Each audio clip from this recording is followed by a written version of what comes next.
Assalamualaikum warahmatullahi wabarakatuh. Kami dari kelompok 10 Ekologi dalam Lanskap. Di sini kami akan mempresentasikan materi mengenai patches, edges, and boundaries. Sebelum itu, izinkan saya memperkenalkan diri. Saya Garis Lintang Kemukus. Perkenalkan, nama saya Elizabeth Agustin Basana Manihuruk dengan NIM 122390046. Izin memperkenalkan diri, nama saya Valdian Rahman dengan NIM 122390047. Izin memperkenalkan diri, nama saya Salsabila Ramafiani dengan NIM 122390050. Izin memperkenalkan diri, perkenalkan nama saya Anggi Novelnia Brustepu dengan NIM 122390049. Baik, yang pertama akan saya jelaskan adalah mengenai patches. Jadi prinsip-prinsip dalam ekologi lanskap itu dibagi menjadi 4 bagian, yaitu patch, edge, koridor, and mosaic. Patch merupakan daerah yang relatif homogen yang dapat dibedakan kondisinya dari lingkungan sekitarnya, termasuk bentuk, ukuran, tipe, heterogenitas, dan sifat batasan daerahnya. Ada 4 hal dari vegetasi patch yang berguna untuk bisa dikenali, yaitu sisa-sisa, misalnya area yang tersisa dari tipe sebelumnya yang lebih luas, lalu introduce, misalnya pembangunan suburban baru di daerah pertanian, lalu gangguan, misalnya area hutan yang pernah terbakar atau area yang rusak akibat badai, dan sumber daya lingkungan, misalnya lahan basah di sebuah kota. Selanjutnya, patches dapat dibedakan berdasarkan ukuran, jumlah, dan lokasi. Lalu di sini yang pertama ada edge, habitat, dan spesies, yang berarti membagi sebuah patch yang besar menjadi 2 patch yang lebih kecil untuk menciptakan habitat tepi atau edge tambahan yang mana hal tersebut tersebar luas di dalam lanskap. Yang kedua, interior, habitat, and species, berarti membagi sebuah patch besar menjadi 2 patch yang lebih kecil untuk menghilangkan habitat interior guna mengurangi jumlah populasi dan jumlah spesies interior yang seringkali menjadi kepentingan konservasi. Luas area habitat interior itu tidak tetap, maksudnya dapat tumbuh atau menyusut dari waktu ke waktu. Selanjutnya yang ketiga ada probabilitas kepunahan lokal. Probabilitas kepunahan bergantung pada ukuran populasi lokal. Sering dianggap proporsional dengan area patch. Patch yang lebih besar biasanya memiliki jumlah populasi yang lebih besar juga untuk spesies, sehingga kecil kemungkinan spesies akan punah secara lokal di patch yang lebih besar. Yang keempat, extinction atau kepunahan. Berdasarkan penelitian, pola kepunahan diperkirakan lebih efektif berdasarkan ukuran populasi lokal daripada berdasarkan luas patch. Kemungkinan suatu spesies punah secara lokal lebih besar jika patch berukuran kecil atau memiliki kualitas habitat yang rendah. Yang kelima, ada keragaman habitat. Berarti patch yang besar cenderung memiliki lebih banyak habitat, sehingga spesiesnya lebih beragam dibandingkan patch yang lebih kecil. Yang keenam, penghalang gangguan. Jika terdapat gangguan pada salah satu area patch, membuat barrier terhadap gangguan akan mengurangi penyebaran gangguan tersebut. Caranya dengan membagi patch besar menjadi 2 patch yang lebih kecil guna menciptakan penghalang atau penyebaran beberapa gangguan. Patch 7. Manfaat patch yang besar. Berikut adalah beberapa manfaat potensialnya. Peningkatan pertumbuhan tanaman, mengurangi erosi tanah, retensi air yang lebih baik, keanekaragaman hayati yang ditingkatkan, dan estetika yang lebih baik. Tentu saja manfaat patch yang besar dapat bervariasi tergantung pada konteks spesifik dan jenis tanaman atau tanaman yang ditanam.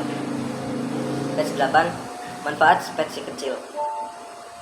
Berikut adalah beberapa manfaat potensialnya. Mudah dirawat, serbaguna, kontrol yang lebih besar, mengurangi limbah, dan peningkatan kesehatan mental. Manfaat tambalan kecil dapat bervariasi tergantung pada konteks spesifik dan jenis tanaman atau tanaman yang ditanam. Patch kehilangan habitat. Kehilangan habitat adalah proses perusakan atau fragmentasi habitat alami yang mendukung spesies tanaman dan hewan tertentu. Berikut adalah beberapa dampak negatif dari hilangnya habitat. Hilangnya keanekaragaman hayati, berkurangnya jasa ekosistem, peningkatan risiko kepunahan, peningkatan risiko spesies invasif, dan perubahan iklim. Patch 10. Dinamika metapopulasi. Metapopulasi adalah populasi subpopulasi yang saling berhubungan, yang terpisah secara spasial tetapi masih dapat berinteraksi satu sama lain. Dinamika metapopulasi mengacu pada perubahan distribusi dan ukuran subpopulasi ini dari waktu ke waktu, serta faktor-faktor yang mempengaruhi perubahan tersebut. Patch 11. Jumlah patch besar.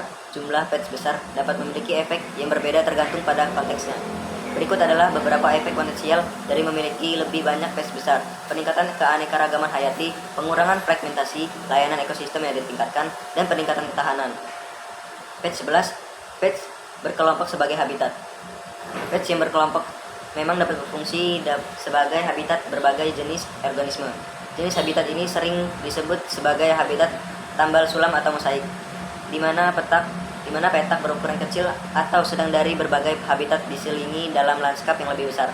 Petak-petak ini bisa alami atau buatan, dan ukurannya beragam, mulai dari berkelompok, tanaman kecil, hingga area hutan atau lahan basah yang lebih luas. Patch 13, kepunahan. Kepunahan mengacu pada hilangnya spesies secara total dari planet ini, yang berarti tidak ada individu yang masih hidup dari spesies tersebut yang tersisa di bumi. Kepunahan dapat terjadi karena berbagai alasan, termasuk penyebab alami seperti perubahan lingkungan, penyakit atau pemaksaan, serta aktivitas manusia seperti perusakan habitat, perburuan berlebihan, polusi, atau perubahan iklim. Page 14, rekolonisasi. Rekolonisasi mengacu pada proses suatu negara atau sekelompok orang membangun kontrol politik atau ekonomi atas suatu wilayah atau wilayah yang sebelumnya mereka jejaki, tetapi dari mana mereka telah menarik diri atau terpaksa menarik diri. Rekolonisasi dapat terjadi melalui berbagai cara seperti penaklukan militer, dominasi ekonomi, atau pengaruh politik. Page 15, seleksi pets untuk konservasi. Seleksi pets merupakan aspek penting dari biologi konservasi.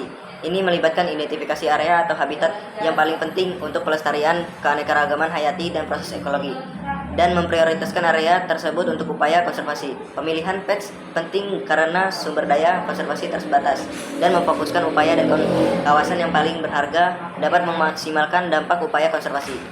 Selanjutnya yaitu edge atau tepian dan boundaries atau batasan.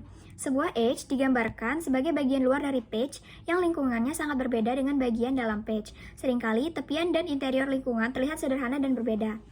Lalu boundaries. Boundaries adalah garis lurus yang mempengaruhi aliran nutrisi, air, energi, atau spesies di sepanjang atau di seberangnya.